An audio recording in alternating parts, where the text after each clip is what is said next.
সম্মানিত দর্শক, আসসালামু আলাইকুম ওয়া রাহমাতুল্লাহ। আপনারা দেখছেন স্টার বেলকুর্তি বিডি। সঙ্গে আছি আমি মোহাম্মদ আরিফুল ইসলাম আরিফ।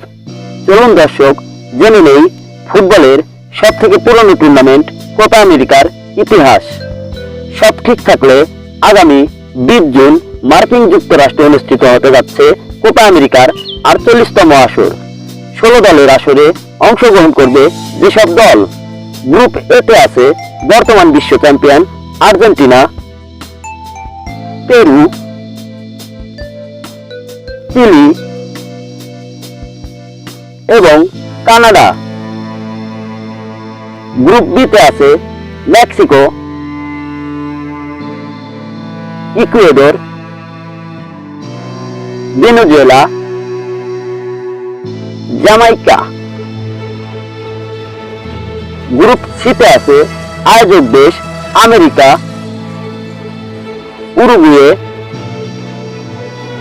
পানামা, বলিভিয়া এবং গ্রুপ ডিতে আছে 5 বারের বিশ্ব champion Brazil, Colombia, Paraguay, Costa Rica. Bangladesh সময় 21 জুন প্রথম ম্যাচ ভোর 6টায় এবং 15 জুলাই ভোর 6টায় ফাইনাল ম্যাচ দিয়ে শেষ হবে কোপা আমেরিকার 48তম আসর। এবার জেনে নেব ইতিহাস সম্পর্কে। বিশ্বের সবচেয়ে পুরনো মহাদেশীয় ফুটবল টুর্নামেন্ট কোপা আমেরিকা দক্ষিণ আমেরিকার ফুটবল অ্যাসোসিয়েশন বা কনমেবলের একটি নিয়মিত ফুটবল প্রতিযোগিতা। বিশ্বকাপের বাইরে পৃথিবীতে যে কয়টি বড় ফুটবল আসর বসে তার মধ্যে অন্যতম এই কোপা আমেরিকা। সারা বিশ্বের ফুটবল প্রেমীদের চোখ আটকে থাকে এই প্রতিযোগিতা ঘিরে। ফুটবলের আতুরঘর ল্যাটিন আমেরিকার 10টি দেশ নিয়ে অনুষ্ঠিত হয় এই বর্ণাঢ্য আয়োজন। সালটা 1909।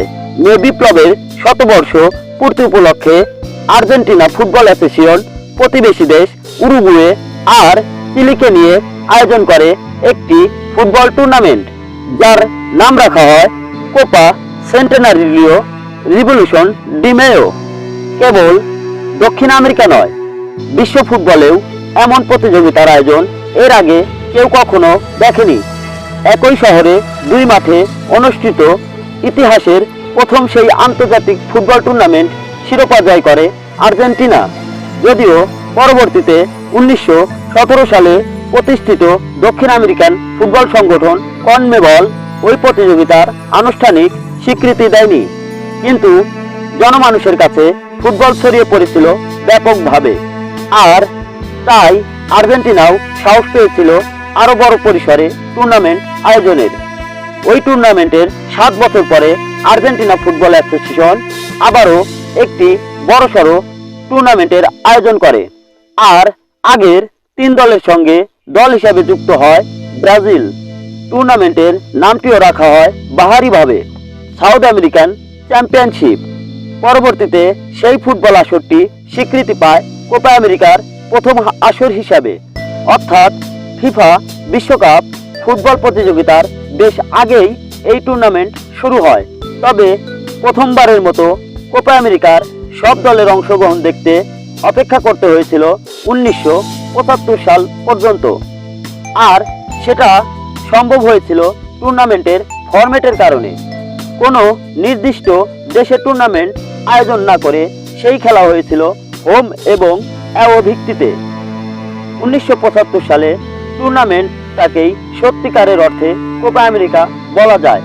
এর আগে 29 আসরে নাম ছিল সাউথ আমেরিকান চ্যাম্পিয়নশিপ। 30তম আসরে যার নাম বদলে হয় কোপা আমেরিকা।